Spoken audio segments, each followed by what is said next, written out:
So, hello everyone. Welcome to the Humans of Forensics podcast. Joining us today, we have Professor Wade Knapp, a former forensic identification officer and a professor here at UTM.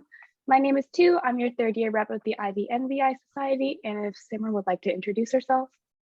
Hello, everyone. My name is Simran Sandhu. I am a second year rep for the IVNVI Society, and I am in the Forensic Biology Specialist program.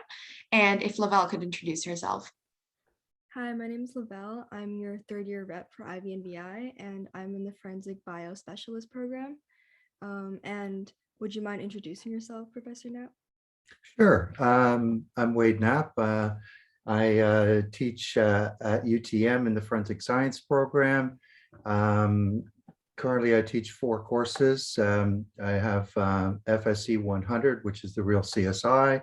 I have FSC 300, which is the basic forensic identification course. FSC 302, which is the advanced forensic identification course, and FSC 407, which is the forensic identification field school. Awesome. And knowing that you're a former forensic identification officer, we wanted to know what interested you first when you started.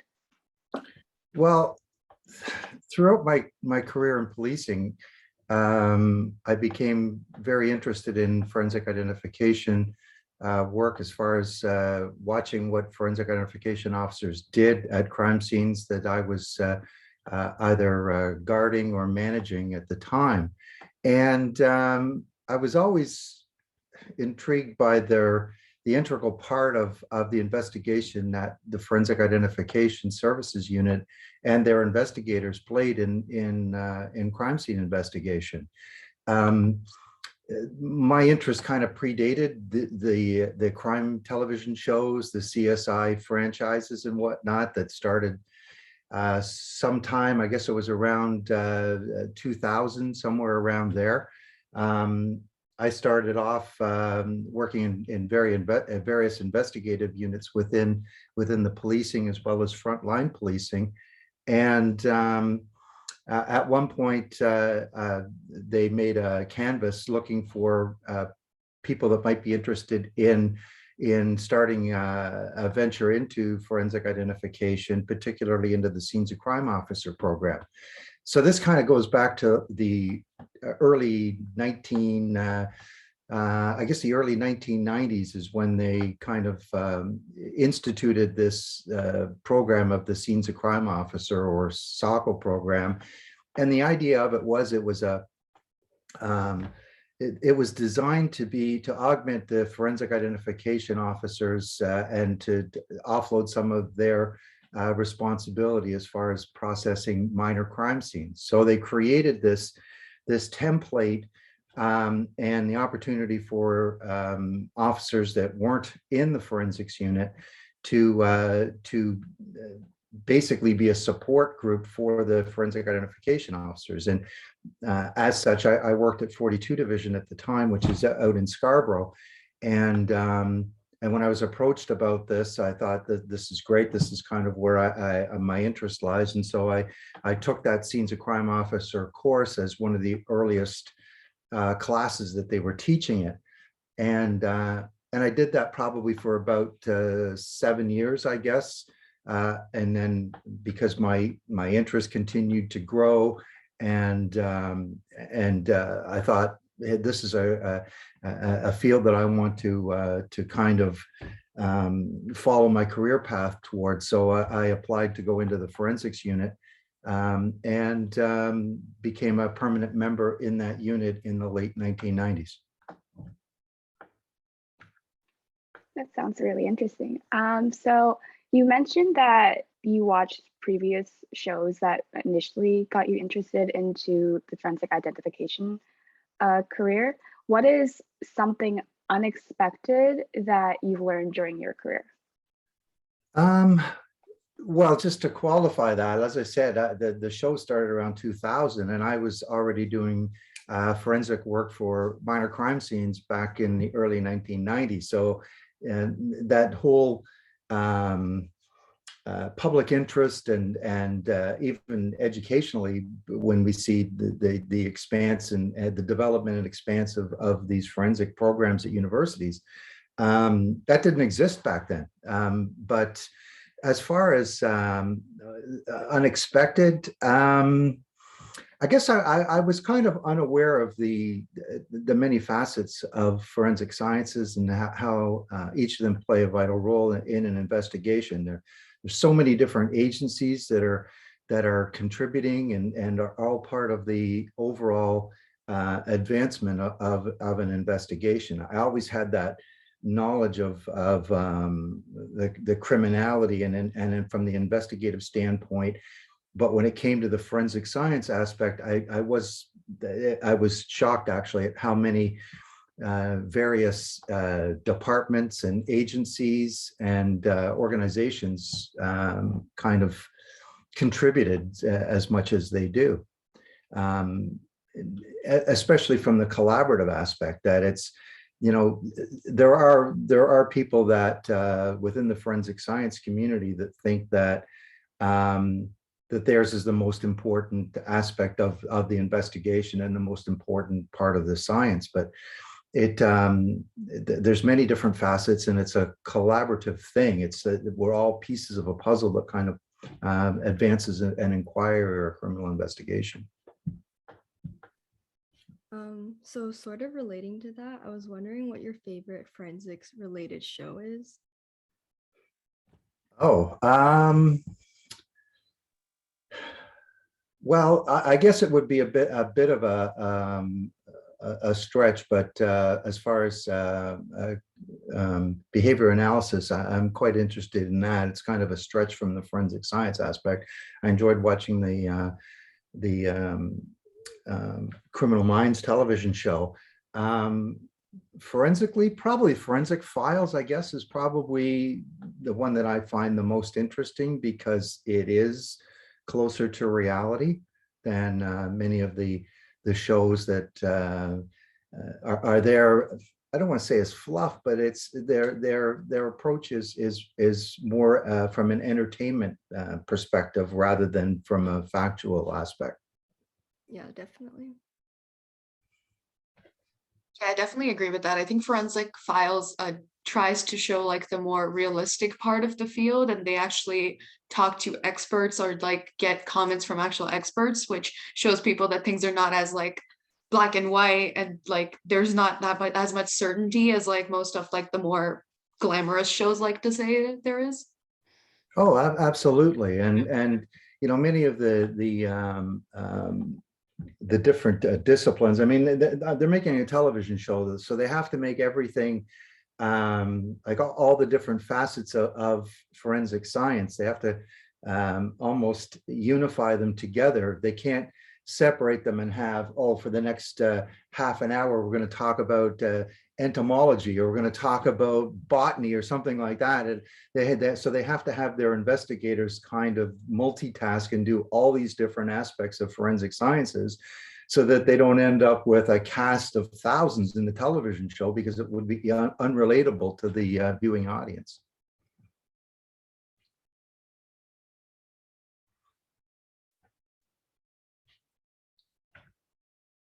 You know, Oh, sorry. I was just going to say, I'm sorry. As far as when we were talking before about the interest in forensic identification and whatnot, I guess part of that is the interest in forensic identification, and so I didn't know and why I find it interesting and what aspects of it, but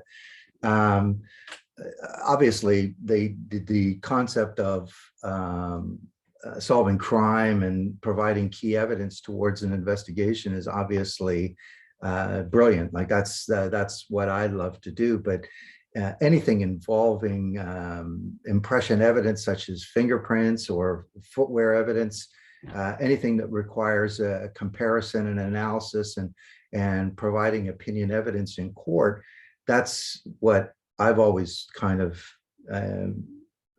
gone towards as far as the highlights of the forensic world itself. And it kind of differentiates itself between what the scenes of crime officers do versus what the forensic identification officers do. And that was one of the key reasons why I kind of went into the forensic services unit to begin with, was because as a scenes of crime officer, I was collecting physical evidence and I was collecting fingerprints, but that was kind of the end of it. I would submit them to, say, a forensics unit, and it would be forensic identification officers that would do the analysis and comparison and provide the opinion evidence in court. So it was almost that aspect of the forensic identification world was being kind of cut short kind of thing. And I just wanted to expand on it a little bit. So I kind of wanted to bring that up a little bit earlier, but thought the appropriate time there. So I honestly, I would like to say that that's like very admirable that like you saw something that you were observing people doing something that interested you, and then you tried to build upon your skills to like get to that level, or get to like getting to that level of doing the job that you really were interested in.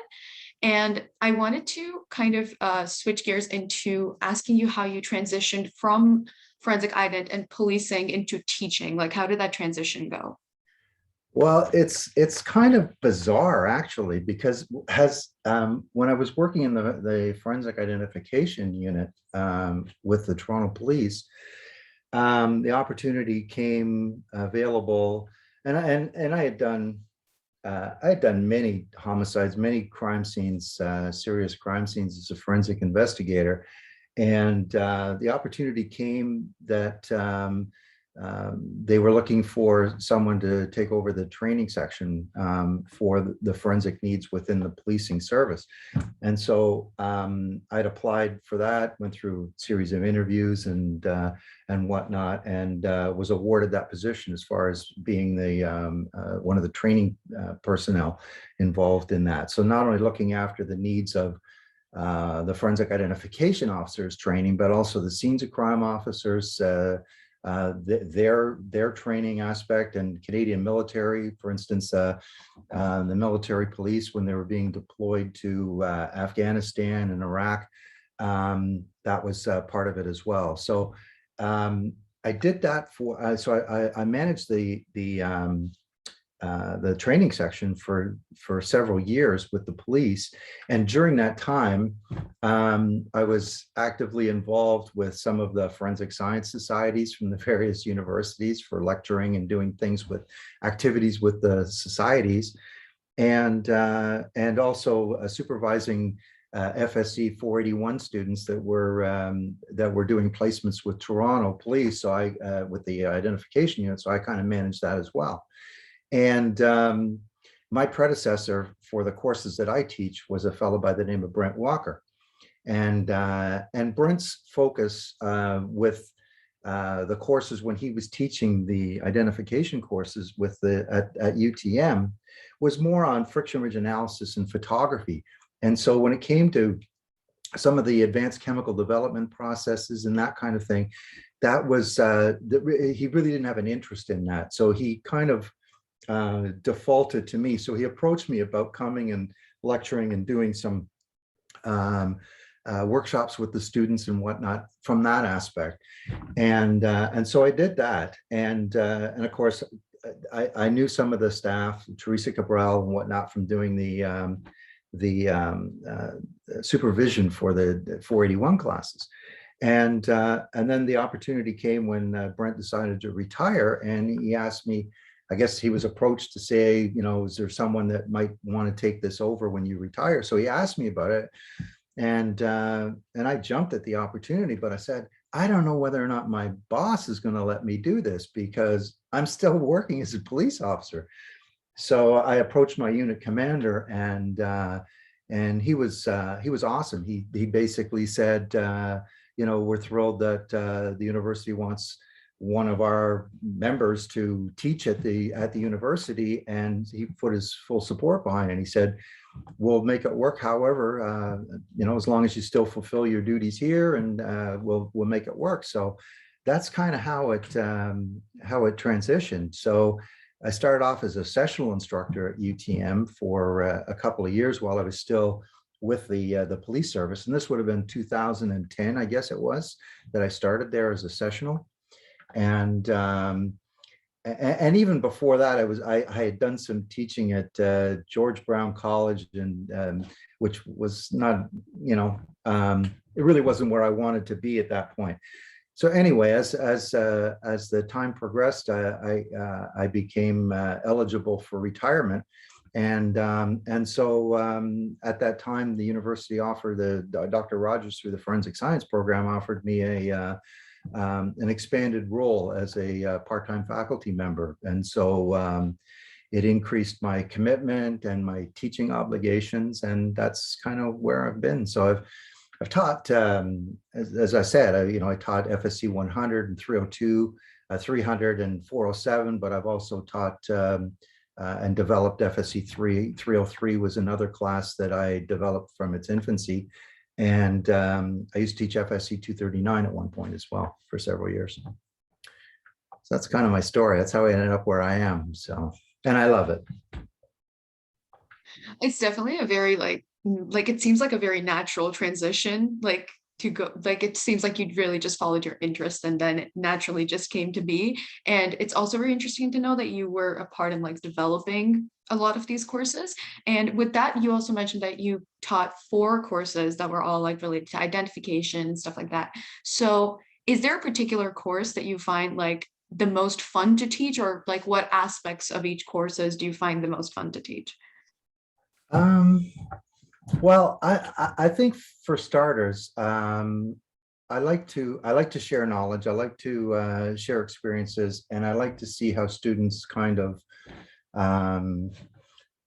grasp concepts, but also contribute to the forensic science community as well as they kind of develop. So I love teaching FSE 489, which is the independent research course, because then it's a one-on-one type of thing with students, and it's a great opportunity to help them kind of flourish in their research aspect of their educational path, which is fantastic. But as far as actual courses go, I would say FSC 407 is probably my favorite, because it's like, you look at FSC 300 and 302, they are foundational courses that are built upon one another until 407, which is kind of the apex of the forensic identification courses. So it uses the foundations that 300 and 302 are grounded on, and advances it from there.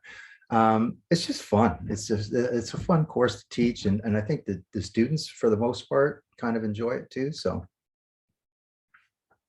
Yeah, I definitely really enjoy your classes, especially the one I'm in right now, Forensics 302. And actually, during your lecture, we learned about the Knapp method. Can you explain what that is? okay, well, this would date back to probably around 2001, I guess it was. And at the time in the city of Toronto, there was, they were kind of going through a transition when it comes to availability for cigarettes being sold in convenience stores. And there was a real spike around that time of break-in entries that were occurring into convenience stores and corner stores, that kind of thing. And the culprits were targeting cigarettes. So they would basically smash out the front door, plate glass windows, and go in with garbage bags or garbage bins.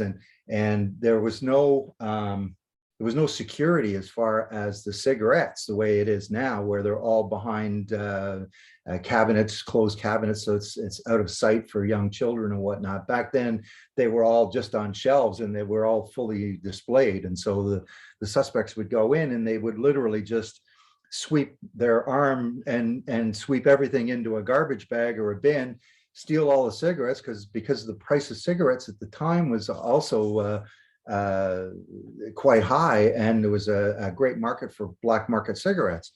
And so I spent a lot of time going to serial break-in entries where the subject was the theft of cigarettes. So I went to this one particular convenience store out in Scarborough at the time, and I was with Forensic Identification Services at the time, and so I went to this variety store, and I could see that someone had leapt over the front counter where they were storing the cigarettes behind the cash register, and that's where they had stolen cigarettes from. And I could see that there was the outline of a partial impression of a footwear on the counter, and so I thought, okay, well, it'd be great if I could get a footwear impression from this residue that's on the counter. So I go to my equipment, and I used a black magnetic fingerprint powder, and I enhanced this footwear impression on the counter surface by the cache. And then I'm in this quandary as to how am I going to lift this impression. So I thought, I'll go back and I'll see what I've got in my crime vehicle. And I started looking for some polyvinyl siloxane products, such as Accutrans, or the one I think I had in the truck was Microsil. And it's like a two-part rubber casting material. So you mix it up and kind of spread it over the developed impression, and it literally lifts the impression from the surface. But when I went to get the product out of the truck, I'd found that it hadn't stored well, and it had passed its expiry date. And the hardener, as part, it's like a resin and a hardener that are mixed together, and the hardener had crystallized, and so it was not usable anymore. So now I'm at a loss. I don't know what I'm going to do. So I thought, well, I'll photograph it as best I can, and then I will try to lift it using dental stone. I don't know why I thought of this, but anyway, so I go and I get the dental stone out of the truck and I mix it up, and I have no idea how it's going to react. I pour it on the impression and let it sit for about a half an hour, and then to my surprise, it lifted the footwear impression beautifully off the surface. So that was a relief at that point. And then I approached my supervisor and asked, I'd kind of like to research this because it seemed to work really well. And, the dental stone's a product that we keep in the crime vehicles for three-dimensional castings. And I said, if it works on this, it might work on fingerprint residues as well. So that was kind of how it got started. And the initial research, I did it with a fellow by the name of Detective Ed Addick. The two of us kind of researched it together, and it worked super effective on both footwear and fingerprint evidence. And so I ended up publishing it in the Journal for Forensic Identification, which is the official publication for the International Association for Identification. And then did a subsequent publication for it for contrasting surfaces. And in the interim, the RCMP, they have a official publication called the Gazette, and so they'd asked me to write an article for that as well. So it appears in that, and it's now taught as part of the course content for footwear experts for forensic ident around the world. It's taught at all the police colleges as part of the identification courses. So, and it's been published multiple times in other textbooks and journals and whatnot. So it's kind of cool, and it's named after me, which is kind of neat. But yeah, that's how it all kind of started. And one thing I should mention, you think about, the introduction of junk science into the courts and admissibility of new techniques or novel techniques. Back at that time, it really predated the expectation or the requirement for rigorous testing and validation studies and meeting Mohan and Daubert challenges, where the admissibility thresholds for relevance and necessity and peer review and general acceptance within the community. These standards were just at their infancy. It really didn't matter. So you could do things like that where they hadn't really been tried or proven before, and you could use them and then worry about the publication after the fact. You can't do that now, but back then it was a different world in that regard. Honestly, that's like super, super cool. And like, I love hearing about you talk about different cases that you've experienced. I think it's super interesting.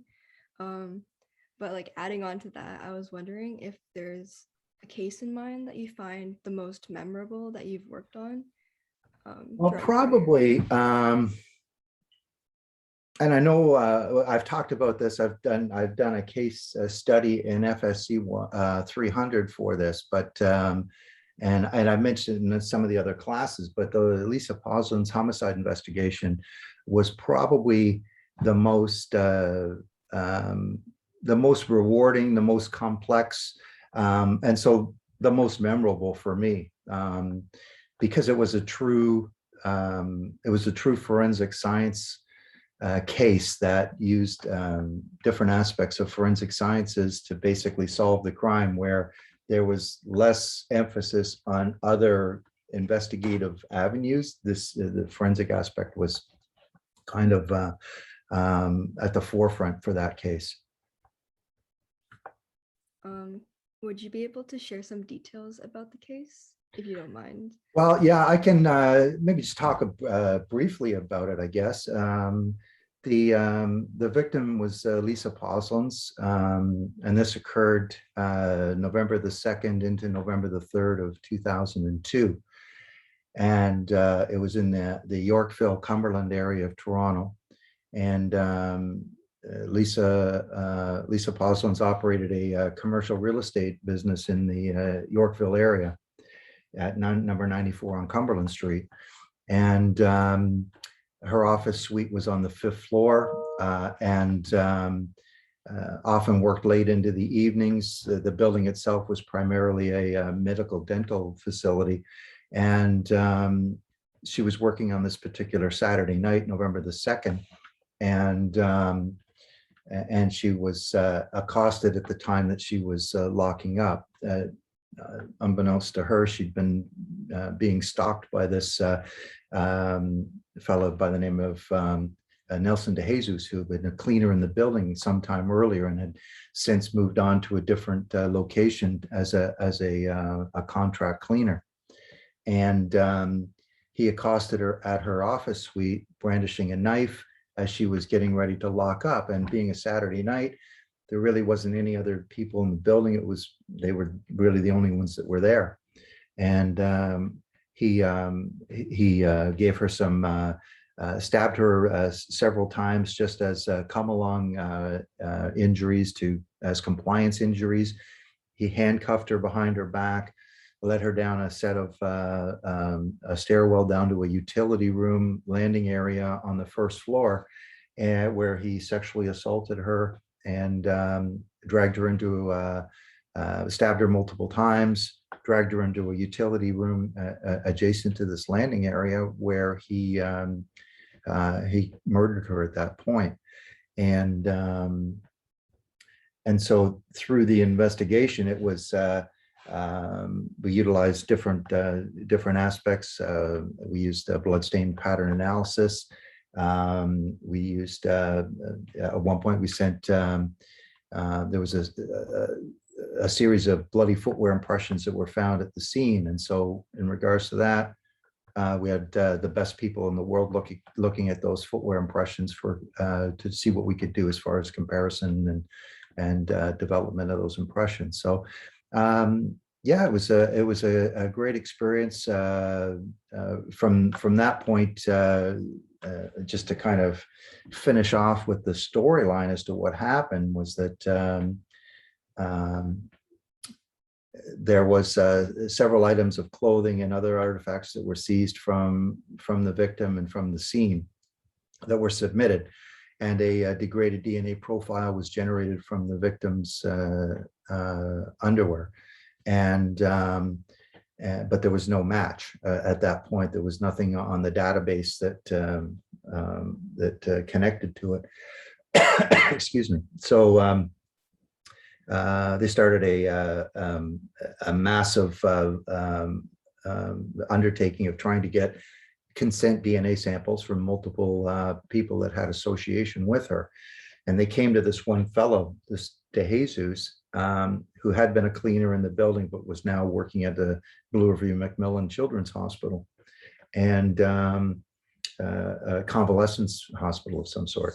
And when they approached the homicide squad and went to inquire with him, and they recognized that he seemed defensive and almost trying to hide his involvement in any connection with the victim. And so they started making inquiries, found out, excuse me, that he'd had an incident of a conviction, spent some time in prison earlier on a sexual assault inquiry. And so they couldn't understand why there hadn't been a match from his previous DNA. But there was also the infancy stage of the DNA, National DNA Data Bank. And so they wondered what happened to the samples that were involved in this previous sexual assault. And they still had, the Center of Forensic Sciences had his underwear and from the previous event. So they generated a DNA profile from his underwear, and that became a match to the victim's underwear as well. So that created the initial link between the two. And then subsequent to that, there was other DNA that was collected from artifacts from the clothing and matched as well. A search warrant execution took place at his residence, and there were other compelling evidence that was found at that location as well. And eventually he was arrested the first night of the search warrant. The search warrant spanned 2 days, and this was approximately 4 months after the homicide had taken place. And I guess he recognized the fact that the police had been in his residence because the door was damaged from breaking into the facility under warrant. And there was some plainclothes officers that were sitting in the residence that night, maintaining the continuance of the search warrant. And they heard him at the door. And now he starts taking off, and he's throwing things as he runs away. He's got all kinds of compelling evidence against him, that he'd stolen personal identification from women at this Blue Review Center. He'd had a complete rape kit on him, including handcuffs, ligatures, Vaseline, Visine, all these, the condoms, all these elements as outstalking for potential other victims. And so he was arrested a short distance from his house at that point. And that was kind of the storyline as to how it unfolded. So, but as far as complexity of evidence goes, there was by far that was the most evidence that I had ever collected from a crime scene, because it was a stranger to stranger, or stranger to stranger situation where the victim was sexually assaulted and murdered, and so there was now fear spreading throughout the community. And a lot of both public and political pressure to try and solve the case as quickly as possible, because they suspected there was a serial rapist and murderer amongst the community, and they needed to apprehend that person as quickly as possible.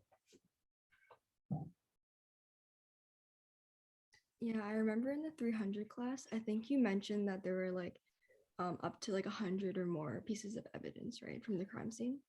Closer to 1,000, actually. 1,000? Oh my God. Yeah, That's a lot. so yeah, and it was a case that as I mentioned, some of the other specialized units, it was a case that for instance I wanted to examine the scene using a laser, and at the time the Ontario Provincial Police were the only ones in the province that had a laser, so I contacted them, and without question, they sent a laser and laser techs down to help examine the body as well as examine the scene. So outside agencies as well, the RCMP, the OPP, the FBI, there was all kinds of complementary agencies that assisted and advance the inquiry. So it was great, that teamwork and that involvement and assistance that so many different agencies provided. I think this definitely brings back to what you said initially really interested you about forensics, or the point you made about forensics is that it's like a collaboration between many different like subspecialties, and like people working together is what kind of gets things done. Yeah, absolutely. And it is such a tight-knit community that oftentimes we all take the same courses. We go to the same conferences. We're all interconnected with the major case management model, with all the intricacies and who the stakeholders all coming to the table and discussing, how do we make this inquiry go ahead effectively and solve crimes. And it's it's a great experience being involved in it, and connecting with all these people and seeing everybody's got something to bring to the table, right? I often say this about students as well, that a lot of students are apprehensive about stating how they feel and what whether they're doing research and the contribution that research might make. But everybody's got something to bring to the table. It doesn't matter how small or insignificant it is. Everybody can potentially contribute. It's not an exclusive club in that regard, that, oh, we don't want to listen to you. No, that's not the case at all.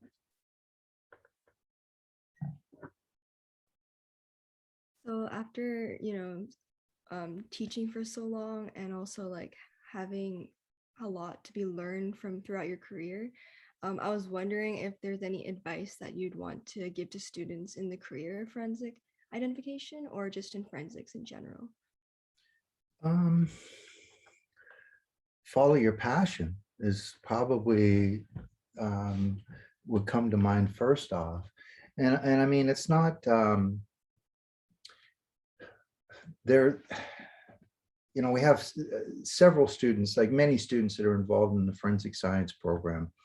And ours is not the only forensic science program in Canada. There's 5 full programs across the country. So there's limited opportunities when it comes to job availability in different aspects of forensic sciences. And when it comes to forensic identification, again, there are limitations as far as the availability goes. But I think the first aspect, or the first consideration that students have to look at is, where do I want to go? If you have the overall umbrella of forensic sciences, and then you have the under that umbrella's part is forensic identification. And even the forensic identification world is divided into segments as well. Certain jurisdictions, particularly in the United States, would use evidence collectors or whatever. So they don't do any analysis or anything like that. They simply go attend the scene, process it, collect evidence, and then they turn that evidence over to someone else. They seem to use more of a collaborative approach, where they may have one person that's the note taker, one person that's the photographer, one person that does the fingerprint collections. And so everybody's kind of got their own aspect that they are focusing on during the investigation. So the crime scene processing. So it's more of a team approach. Whereas many agencies in Canada, it seems to be more that it's you're a jack of all trades and a master of none, or whatever, where it's more of a smaller group, potentially 2 people that would be doing the crime scene investigations. Now, on that theme of the subdivision of forensic identification, is that you have all forensic identification services fall under the direction of police services. And it's part of the mandate of the in Ontario, it's the Police Services Act that mandates that police services to function have to provide certain investigative organizations or agencies, and forensic identification is one of them. Now, when it comes to how they manage the crime scene investigation, the Forensic Identification Services is responsible for all crimes that take place in their jurisdiction as far as processing the scenes.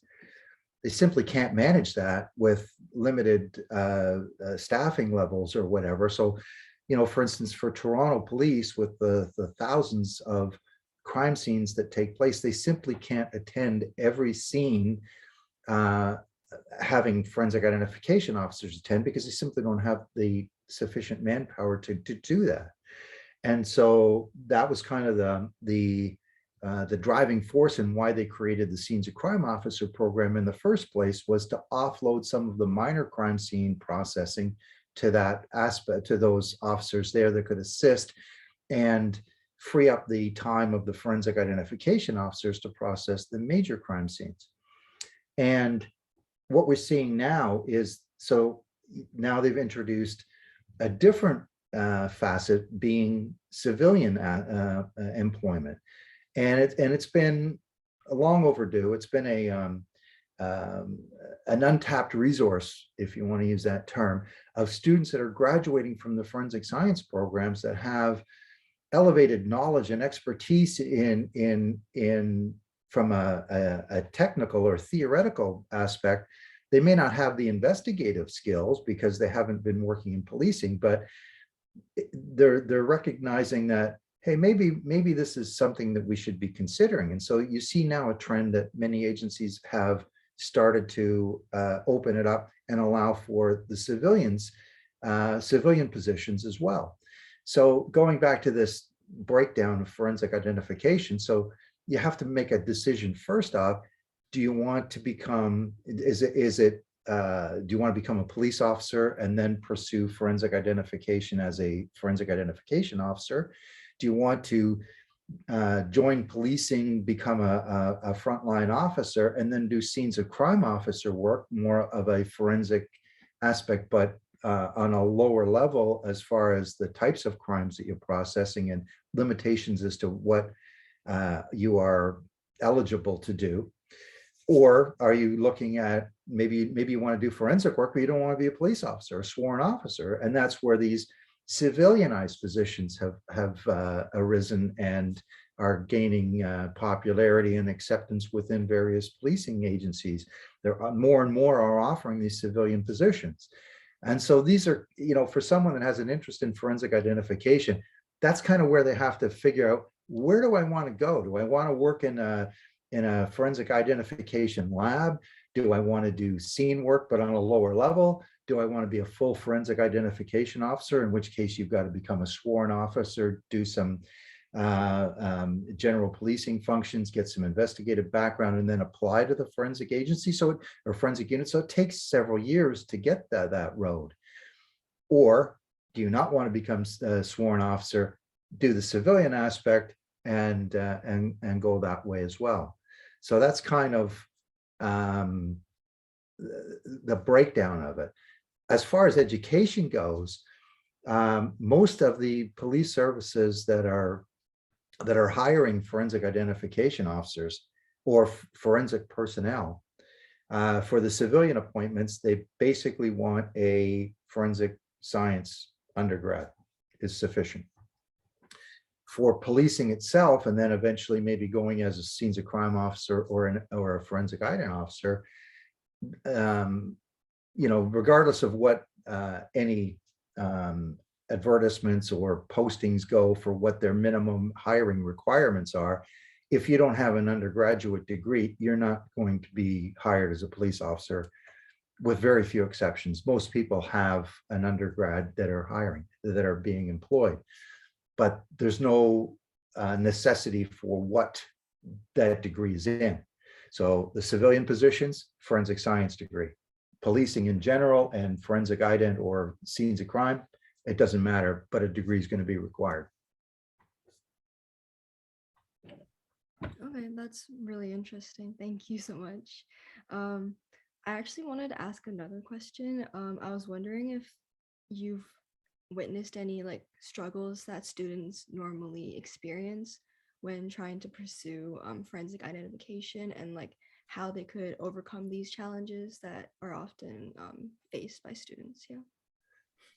Well, as I said before, the opportunities are limited for starters. Now, obviously, it's a wider range. If you're looking for forensic science versus forensic identification, it's more. It's just, again, it's a smaller. It's a smaller group under that general umbrella. I think a lot of students get discouraged because of, they'll apply to these positions, and it's very competitive. I mean, you have many students that are graduating, and on paper they all look very similar as far as what their experiences and what they are going to bring to the table for employment purposes go. I think to make yourself stand out for that first step is that you have to find something that makes you stand out, and things like volunteerism within the community, or what is it that after you graduate have you been doing? Have you gained full employment somewhere, or have you been sitting in your basement playing video games? Like, again, like what is it that you're actually doing post graduation, right? Many of the agencies are looking for people that have got that volunteer aspect, that are gainfully employed, that are can provide some life skills that might be beneficial. If you're the older and wiser kind of mentality, that as opposed to that fresh emergence out of university, where you really don't have that much as far as life experiences go. So yeah, whatever the student can do to make themselves, the type of employment, that part-time employment, full-time employment, volunteering, to make themselves a better candidate. I mean, everyone's, once you get past that initial stage of the selection to be invited to take a test, or to be invited to an interview stage, when you get to that interview stage, that's where you can more easily differentiate people, because you see what their personalities are like, and more of their true self, versus what you can see on a piece of paper as a cover letter or a resume, that everybody looks the same as far as what they're bringing to the table, what their competencies are. So that's key. I mean, and it's discouraging for students, or it can be, when they put themselves out there, make these multiple applications and whatnot, and then they start second guessing. Well, maybe I should have gone to school longer. Maybe I should have done this, or I should have done that. Yeah, just try not to get discouraged, I guess. I think that's definitely like really good advice. One, to make yourself stand out and not get discouraged. And also, I think it's good information for people to know that there's different avenues that you can use to get to forensic identification, because I think a lot of people just associate it with policing, and not a lot of people are aware that you could also have, like, be a civilian working in forensic identification. So that's definitely really good advice. Thank you. Yeah, thank you so much for your advice. That's all the questions that we have today, actually. Thank you so much for joining us today, Professor Knapp. Do you have any final remarks for, like, overall?